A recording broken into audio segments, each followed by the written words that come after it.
ಇದ್ದೇನೆ. ನಾವೆಲ್ಲ ಸುಮಾರು ಒಂದು 2-3 ಬೇರೆ ರಾಷ್ಟ್ರಗಳಿಗೆ ಹೋಗಿರ್ಬೋದು, ಹಾಗೆ ಬೇರೆ ರಾಜ್ಯಗಳು ಕೂಡ ಹೋಗಿದ್ದೀನಿ. ಅಲ್ಲಿ ಹೋಗಿ ನೋಡಿದಂಥ ಸಂದರ್ಭದಲ್ಲಿ ನನಗೆ ಅನ್ಸುತ್ತಪ್ಪ ಅಂತ ಹೇಳಿದ್ರೆ, ನಾವು ಭಾರತದಲ್ಲಿ ಹುಟ್ಟೋದಕ್ಕೆ ನಿಜವಾಗ್ಲೂ ಸಹ ಪುಣ್ಯ ಮಾಡಿದ್ದೇವೆ ಅಂತ ಅನ್ಸುತ್ತೆ. ಯಾಕಂದ್ರೆ ಬೇರೆ ಕಡೆ ಇರುವ ಅಲ್ಲಿ ನಾಗರಿಕತೆ ಇರ್ಬೋದು ಅಥವಾ ಹವಾಮಾನದ ವೈಪರೀತ್ಯ ಅವನ್ನೆಲ್ಲ ನೋಡಿದ್ರೆ ನಿಜವಾಗ್ಲೂ ಸಹ ಭಾರತದಲ್ಲಿ ಹುಟ್ಟೋದಕ್ಕೆ ಪುಣ್ಯ ಮಾಡಿದ್ವಿ ಅಂತ ಅನ್ಸುತ್ತೆ. ಹಾಗೆ ಭಾರತದಲ್ಲಿ ಒಂದು ನಾವು ನೋಡಿದ್ರೆ ಕರ್ನಾಟಕದಲ್ಲಿ ಹುಟ್ಟೋದಕ್ಕೆ ನಾವು ಇನ್ನೂ ಪುಣ್ಯ ಮಾಡಿದ್ವಿ ಅಂತ ಅನ್ಸುತ್ತೆ. ಇಲ್ಲಿನ ಹವಾಮಾನ, ಸ್ಥಿತಿ, ಗತಿ, ನಾಗರಿಕತೆ ಪ್ರತಿಯೊಂದು ಸಹ ನೋಡಿದ್ರೆ ನಿಜವಾಗ್ಲೂ ಸಹ ನಾವು ಎಷ್ಟು ಪುಣ್ಯವಂತರು ಅದನ್ನ ನಾವೇ ಸರಿಯಾಗಿ ಅನುಭವಿಸ್ತೀವೇನೋ ಅಂತ ನನಗಂತೂ ಅನ್ಸುತ್ತೆ.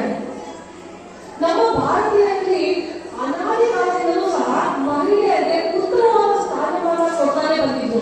ನಾವೆಲ್ಲ ನೋಡ್ತಾ ಇದ್ರೆ ಇವಾಗ ಸಾಮಾನ್ಯವಾಗಿ ನಮಗೆ ಈಗ ಮಹಿಳಾ ದಿನಾಚರಣೆ ಆಚರಣೆಗೆ ಬಂದಿದ್ದು 1975ರಲ್ಲಿ. ಆದ್ರೆ ನಮ್ಮ ಭಾರತ ದೇಶದಲ್ಲಿ ಸುಮಾರು 2ನೇ ಶತಮಾನ ಅಂದ್ರೆ ಇಲ್ಲಿನ 1800 ವರ್ಷಗಳ ಹಿಂದೆ ನಮ್ಮಲ್ಲಿ ಮಹಿಳೆಯರಿಗೆ ಒಂದು ಉತ್ತಮವಾದ ಸ್ಥಾನಮಾನ ಇತ್ತು. ಆಗಿನ ಕಾಲದಲ್ಲಿ ಅಶೋಕ ಚಕ್ರವರ್ತಿಯ ಮಗಳಾಗಿದ್ದ ಸಂಘಮಿತ್ರ ಎನ್ನುವರು ಕೆಲವೊಂದು ಬೌದ್ಧ ಸನ್ಯಾಸಿಗಳ ಜೊತೆ ಶ್ರೀಲಂಕಾ, ಸಿರಿಯಾ ಹಾಗೂ ಮೆಸಿಡೋನಿಯಾಗಿಂತ ಮುಂತಾದ ದೇಶಗಳಿಗೆ ಅವರು ಬೌದ್ಧ ಧರ್ಮ ಪ್ರಚಾರಕ್ಕಾಗಿ ಹೋಗಿತ್ತು ಅಂತ ಹೇಳಿದ್ರೆ ಅವಾಗ ಕೂಡ ನಮ್ಮ ಮಹಿಳೆಯರ ಸ್ಥಾನಮಾನ ಅತ್ಯುತ್ತಮ ಸ್ಥಿತಿಯಲ್ಲಿ ಇತ್ತು ಅಂತ ಹೇಳ್ಬಿಟ್ಟು ನಂಬಬಹುದು. ಹಾಗೆ ಗುರುಕುಲದಲ್ಲಿ ಆಗಿನ ಕಾಲದಲ್ಲಿ ಹೆಣ್ಣು ಮಕ್ಕಳು ಕೂಡ ಕಲಿಯಲಿಕ್ಕೆ ಅವಕಾಶ ಇರ್ತಾ ಇತ್ತು. ನಿಮಗೆ ಅಕ್ಕ ಮಹಾದೇವಿ ಕೇಳಿದ ಅಕ್ಕ ಮಹಾದೇವಿ ಇದ್ದಿದ್ದು 11ನೇ ಶತಮಾನದಲ್ಲಿ, ಅಂದ್ರೆ 1300 ವರ್ಷದಲ್ಲಿ ಗುರುಕುಲದಲ್ಲಿ ನಾವು 2024ರಲ್ಲಿ. ಹಾಗಾಗಿ ಹಾಗೆ 900 ವರ್ಷಗಳ ಹಿಂದೆಯೇ ಅಕ್ಕ ಮಹಾದೇವಿ ಇದ್ದು ಅವರು ಕನ್ನಡ ಮೊದಲ ಕವಯಿತ್ರಿ ಕೂಡ ಆಗಿದ್ರು. ಹಾಗೆ ಒಳಗೆ ಓಬವ್ವ, ನೀವೆಲ್ಲರೂ ಕೇಳಿದ್ರೆ ಒಳಗೆ ಓಬವ್ವನ ಒಳಗೆ ಓಬವ್ವ ಇದು ಮದ್ದ ಇತ್ತು, ಮಗು ಕೂಡ ಆಗಿರಲಿಲ್ಲ. ಅದಕ್ಕೆ ಅವರಲ್ಲಿ ಅಷ್ಟು ಶಕ್ತಿ ಹೇಗೆ ಬಂತು? 100 ಜನರನ್ನ ಹೊಡೆದು ಅವರ ನಮ್ಮ ಕೋಟೆಯನ್ನು ರಕ್ಷಣೆ ಮಾಡಿದಂತ ಒಳಗೆ ಓಬವ್ವನಿಗೆ ಆ ಶಕ್ತಿ ಏನಪ್ಪ ಬಂತು ಅಂತಂದ್ರೆ ಅವರಲ್ಲಿ ಆ ಒಂದು ಸ್ಥಿರತೆ ಇತ್ತು. ಈಗ ತಾನೇ ಮೇಡಮ್ ನೀವೆಲ್ಲ ಹೇಳಿದಾಗೆ ನಮ್ಮಲ್ಲಿ ಆರೋಗ್ಯಕರಣ ಸ್ವಲ್ಪ ಗಮನ ಕೊಟ್ಟರೆ ಕಡಿಮೆ ಆಗ್ತಾ ಇದೆ. ನಾವು ಒಂದು ದಿನಕ್ಕೆ ಔಷಧಿ ಹಾಕ್ಬೇಕು ಅಂತಂದ್ರೆ ನೀವು ಎಷ್ಟೋ ಜನ ತೆಂಗು ಬೆಳೆದಿದ್ದೀರಾ, ಅಡಿಕೆ ಬೆಳೆದು ಹೋಗಿದ್ದೀರಾ, ಹಾಗೆ ಸೊಪ್ಪನ್ನ ಕೂಡ ಬೆಳೀತಾ ಇದ್ದೀರಾ. ಸೊ ನೀವೆಲ್ಲ ಗೊಬ್ಬರ ಹಾಕ್ಬೇಕು ಅಂದ್ರೆ ಇಂಥದೇ ಗೊಬ್ಬರ ಹಾಕ್ಬೇಕು ಅಂತ ಹೇಳ್ತೀರಾ. ಕರೆಕ್ಟಾಗಿ ಅವ್ರನ್ನ ಕೇಳಿ ಕೃಷಿ ಇಲಾಖೆಯಲ್ಲಿ ವಿಚಾರಿಸಿ ಗೊಬ್ಬರವನ್ನು ಹಾಕ್ತೀರಾ. ಅದೇ ಮಗುವಿಗೆ ಆಹಾರ ಕೊಡಬೇಕಾದ್ರೆ ಯಾಕೆ ನನ್ನ ಮಗು ನೂಡಲ್ಸೇ ಕೇಳುತ್ತೆ, ಯಾಕೆ ನನ್ನ ಮಗುವಿಗೆ ಪಿಜ್ಜಾನೇ ಬೇಕು, ಈ ತರ ಅವೆಲ್ಲ ಯಾರಲ್ಲಿ ಪಿಜ್ಜಾ ಸಿಗದೇ ಇರ್ಬೋದು, ಅದೇ ನೂಡಲ್ಸ್ ಇರ್ಬೋದು, ಬಿಸ್ಕೆಟ್ ಇರ್ಬೋದು, ಇಂಥವ್ರಿಗೆ ಹೆಚ್ಚು ಮಾರು ಹೋಗಿ ಎಲ್ಲೋ ಒಂದು ಕಡೆ ಆ ಒಂದು ನಾವು ಪ್ರತಿಯೊಂದು ವಿಟಮಿನ್ಸ್ ಹೆಚ್ಚು ಗಮನ ಕೊಡಲ್ಲ ಅಂತ ನಾನು ಭಾವಿಸಿದ್ದೇನೆ. ಸ್ತ್ರೀ ಅಂದ್ರೆ ಅದು ಕಡಿಮೆ ಅಲ್ಲ, ನಮ್ಗೆ ತುಂಬಾ ಜವಾಬ್ದಾರಿ ಇದೆ. ನಮ್ಮನ್ನು ನಾವು ನೋಡ್ಕೋಬೇಕು, ಗಂಡನ ನೋಡ್ಕೋಬೇಕು, ಮಕ್ಕಳು ನೋಡ್ಕೋಬೇಕು, ನಮ್ಮ ಪರಿಸರ ನೋಡ್ಕೋಬೇಕು. ಅದೆಲ್ಲ ನೋಡ್ಕೋಬೇಕು ಅಂದ್ರೆ ನಾವು ಹೆಚ್ಚು ತಿಳಿದವಂತ ಆಗಿರಲೇಬೇಕು. ಈಗ ನೀವೆಲ್ಲ ನೀವು ನೋಡ್ಕೋಕೆ ಎಷ್ಟು ಕಾಳಜಿ ಇದೆ ಅಲ್ವಾ? ಮುಂದೆ ಆ ಮಗುವಿಗೆ ಒಂದು ಸಂಸಾರ ನಿಭಾಯಿಸಬೇಕು ಅಂತ ಹೇಳಿದ್ರೆ ಆಗ ಆ ಮಗುವಿಗೆ ನೀವು ಎಷ್ಟು ವಿಷಯಗಳನ್ನ ತುಂಬಿಸ್ಬೇಕಲ್ವಾ? ಶಾಲೆ ಒಂದೇ ಅದಕ್ಕೆ ಒಂದು ಫುಲ್ ಸ್ಟಾಪ್ ಅಲ್ಲ.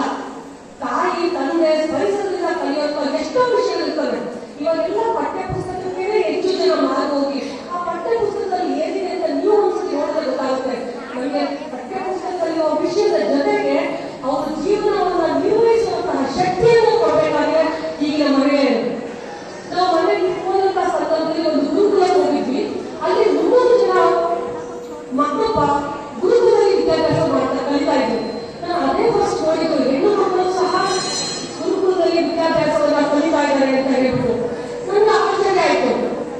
ಅವಾಗ ಅವನು ಕೇಳಿದ್ವಿ, ಇದು ಯಾವ ರೀತಿ ವಿದ್ಯೆ ಇರುತ್ತೆ ಅಂತ ಹೇಳಿದ್ರೆ 44 ವಿದ್ಯೆ ನಾವು ಕಳಿಸ್ಕೊಡ್ತೀವಿ ಅಂತ ಹೇಳಿದ್ರು. ಅಲ್ಲಿ ಯಾವುದೇ ಸರ್ಟಿಫಿಕೇಟ್ ಇರಲಿಲ್ಲ. ಆಗ ಸರ್ಟಿಫಿಕೇಟ್ ಇಲ್ಲ ಅಂದ್ರೆ ಮುಂದೆ ಏನ್ ಕೆಲ್ಸಕ್ಕೆ ಹೋಗ್ತಾರೆ ಅಂತ ಕೇಳಿದಾಗ ಅವ್ರು ಹೇಳಿದ್ರು, ಸರ್ಟಿಫಿಕೇಟ್ ಸಿಕ್ಕಿ ಅವ್ರು ಕೆಲ್ಸಕ್ಕೆ ಹೋದ್ರೆ ಅವ್ರು ಬೇಡವಾದ ಕೆಲಸಗಳು ಮಾಡಬೇಕಾಗುತ್ತೆ. ಆದ್ರೆ ನಾವಿಲ್ಲಿ ಅವರು ಸಮಾಜಕ್ಕೆ ಉತ್ತಮವಾದ ಕೊಡುಗೆ ಕೊಟ್ಟು 4 ಜನರಿಗೆ ಕೆಲಸವನ್ನು ಕೊಡುವಂತಹ ಪ್ರಜೆಗಳನ್ನಾಗಿ ನಾನು ಹೊರಗಡೆ ಕಲಿಸ್ತಾ ಇದ್ದೀನಿ ಅಂತ ಹೇಳ್ತಾ ಇದ್ರು. ಹಾಗಾಗಿ ನಮ್ಮ ಮೇಲೆ ನಿಜವಾಗ್ಲೂ ಸಹ ಅತ್ಯುತ್ತಮವಾದ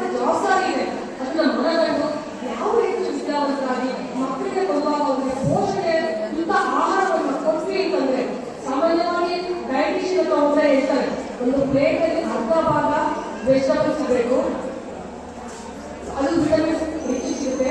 ಹಾಗೆ ಕಾಲು ಭಾಗ ನಮಗೆ ಕಾಳು ಬೇಳೆಕಾಳು ಇರಬೇಕು, ಅದು ಪ್ರೋಟೀನ್ ಸಿಗುತ್ತೆ. ಇನ್ನು ಕಾಲು ಭಾಗ ಮಾತ್ರ ಕಾರ್ಬೋಹೈಡ್ರೇಟ್ಸ್ ಇರಬೇಕು. ಕಾರ್ಬೋಹೈಡ್ರೇಟ್ಸ್ ಅದು ಅನ್ನ, ಮುದ್ದೆ, ಚಪಾತಿ ಇವೆಲ್ಲ ಕಾರ್ಬೋಹೈಡ್ರೇಟ್ಸ್ ಇರುತ್ತೆ. ಅದನ್ನ ನಾವೇ ಮಾಡ್ತೀವಿ, ತಟ್ಟೆ ತುಂಬ ಅನ್ನ ಹಾಕೋತೀವಿ, ಮೇಲೆ ಒಂದೆರಡು ಸೌಟ್ ಅಷ್ಟೇ ಸಾಕಾಕೋತೀವಿ. ಅವಾಗ ನಮ್ಗೆ ಏನ್ ಸಿಕ್ತು ಜೀವನಕ್ಕೆ? ಹೊಟ್ಟೆ ತುಂಬದೆ ಬಿಟ್ಬಿಟ್ರೆ ನಮ್ಮ ಯಾವ ಅಂಗಾಂಗಗಳಿಗೂ ಸಹ ಬೇಕಾದಂತಹ ಪೌಷ್ಟಿಕತೆ ಸಿಗಲ್ಲ. ಹಾಗಾಗಿ ದಯಮಾಡಿ ತಾವು ಹೆಚ್ಚು ಬುದ್ಧಿವಂತರಾಗ್ರಿ. ಅಂದ್ರೆ ಈಗಾಗಲೇ ಕಲಿತ ವಯಸ್ಸು ಮಕ್ಕಳಿಂದ ದಯಮಾಡಿ ನಾವು ಯಾರು ಭಾವಿಸ್ಬೇಡಿ. ನೀವು ಅನೇಕ ಸಮಾರಂಭಕ್ಕೆ ಹೋಗಿ ಆಗ ನಿಮಗೆ ಅಲ್ಲಿ ಬಂದಂತಹದ್ದು ಹೆಚ್ಚಿಗೆ ಹೇಳ್ತಾ ಹೋದ್ರೆ ಅದು ಕೂಡ ಕಲ್ಲಂದ್ರೆ ಲೆಕ್ಕ. ಆ ರೀತಿಯಾಗಿ ಮಕ್ಕಳನ್ನ ಶಕ್ತಿವಂತರಾಗಿ ಮಾಡಿ ಅಂತ ನಾನು ಕೂಡ ಕೇಳ್ಕೊಳ್ತೇನೆ. ಇನ್ನು ಶಾರದಾ ಮಾತೆ, ಶಾರದಾ ದೇವಿಯ ಬಗ್ಗೆ ಹೇಳ್ಬೇಕು ಅಂದ್ರೆ ನಿಮಗೆ ಎಲ್ಲರೂ ಸಾಮಾನ್ಯ ರಾಮಕೃಷ್ಣ ಪರಮಹಂಸ ಅಂತ ಗೊತ್ತಿರ್ತಾರೆ, ಹಾಗೆ ವಿವೇಕಾನಂದರು ಇಲ್ಲ ಗೊತ್ತಿರ್ತಾರೆ. ಈ ರಾಮಕೃಷ್ಣ ಪರಮಹಂಸರು ಹಾಗೂ ವಿವೇಕಾನಂದರು ಅಷ್ಟು ಅವರ ಎತ್ತರದಲ್ಲಿ ಬೆಳಿಬೇಕು ಅಂತ ಹೇಳಿದ್ರೆ ಶಾರದಾ ದೇವಿ ಅವರ ಬೆಂದಲ್ಲಿ ಹಿಂದೆ ನಿಂತಹ ಅದ್ಭುತ ಶಕ್ತಿ. ಶಾರದಾ ದೇವಿ ಏನು ಎಲ್ಲೋ ಹೋಗಿ ಡಾಕ್ಟರೇಟ್ ಪಡೆದಂತವಲ್ಲ, ಅವ್ರಿಗೆ 5ನೇ ವರ್ಷದಲ್ಲೇ ಮದುವೆ ಆಗುತ್ತೆ.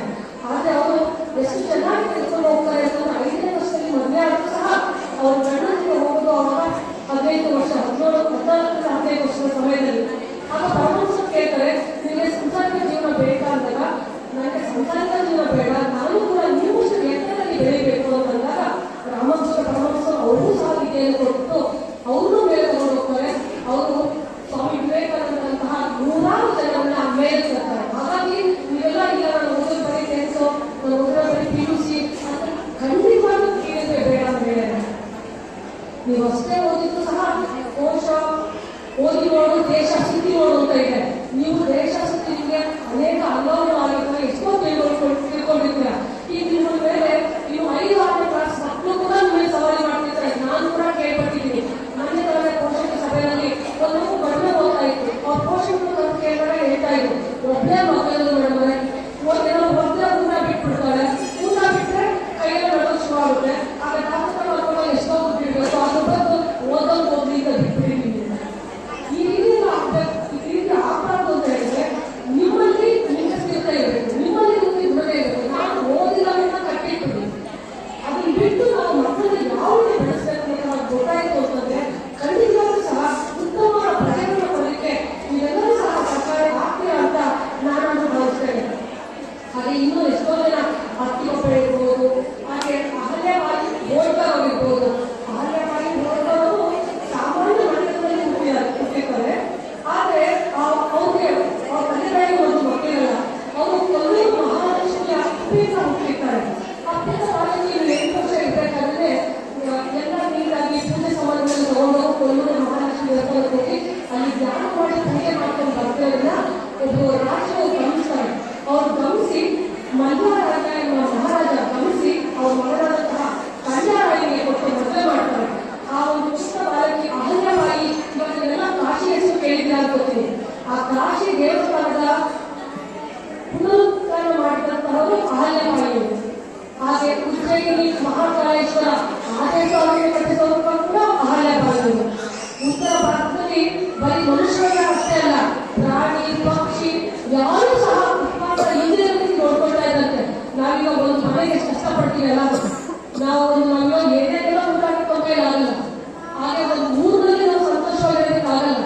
ಆದ್ರೆ ಅಹಲ್ಯ ಸಾಮಾನ್ಯ ಕುಟುಂಬದಲ್ಲಿ ಇದ್ದಂತಹ ಅಹಲ್ಯಬಾಯಿ ಉತ್ತರ ಭಾರತದಲ್ಲಿ ಎಷ್ಟೋ ಸಾವಿರಾರು ಜನ ಜೀವನವನ್ನ ಒಂದು ಒಳ್ಳೆಯ ಸ್ಥಾನಕ್ಕೆ ಏರಿಸ್ತಾರೆ ಅಂತಂದ್ರೆ ನಿಜವಾಗ್ಲೂ ಸಹ ಅವರೆಲ್ಲ ನಮಗೆ ಆದರ್ಶ ಅಂತ ನಾನು ಹೇಳಕ್ಕೆ ಬಯಸ್ತೀನಿ.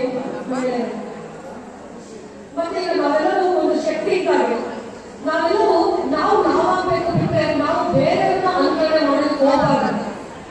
ಉದಾಹರಣೆಗೆ ಒಂದ್ಸಲ ಕಮಲು ಮನೆಗೆ ಹೋಗಿದ್ದಾಗ ಈಗ ಕಂಪ್ನಿಗಳು ಸುಮಾರು ಬರ್ತಾರೆ, ನಿಮಗೆಲ್ಲ ಗೊತ್ತಿರ್ಬೋದು. ಆ ಫ್ರೆಂಡ್ ಕಂಪ್ನಿ ಹೋಗಿ ಹೇಳ್ತಿದ್ದೆ ಕಮಲ್ಗೆ, ನೀನಾದ್ರೆ ಮನೆಗೆ ಹೋಗಿದ್ದಾರ ಬೆಳ್ಳಿಗೆ ಹಾಕ್ಬಾರ್ದು ಫ್ರೆಂಡ್ ಎತ್ಕೊಂಡು ಅಂತ.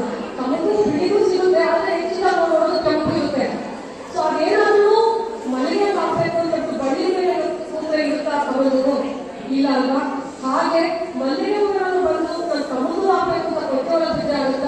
ಇಲ್ಲ ಹಾಗೆ ನಾವು ಎಲ್ಲಿ ಇರ್ತೀವೋ ಅಲ್ಲಿ ನಾವು ಅತ್ಯುತ್ತಮವಾದ ಜೀವನ ನಡೆಸಬೇಕು, ಅಲ್ಲಿ ನಾವು ಅತ್ಯುತ್ತಮವಾಗಿ ಬಾಳ್ವೆಯನ್ನ ಮಾಡ್ತಾ ಹೋಗ್ತಿದ್ರೆ ನಿಜವಾಗ್ಲೂ ಸಹ ನಮ್ಮ ಒಂದು ಈ ಜೀವನ ಏನಿದೆ ಅದು ನಿಜವಾಗ್ಲೂ ಸಹ ಪವಿತ್ರ ಆಗುತ್ತೆ, ಈ ಹುಟ್ಟಿ ಬಂದಕ್ಕೂ ಸಹ ಒಂದು ಸಾರ್ಥಕತೆ ಆಗುತ್ತೆ ಅಂತ ಹೇಳ್ಬಿಟ್ಟು ಎರಡು ಮಾತ್ರ ಅವಕಾಶ ಕೊಟ್ಟಂತಹ ತಮ್ಮೆಲ್ಲರೂ ಒಂದಷ್ಟ ನನ್ನ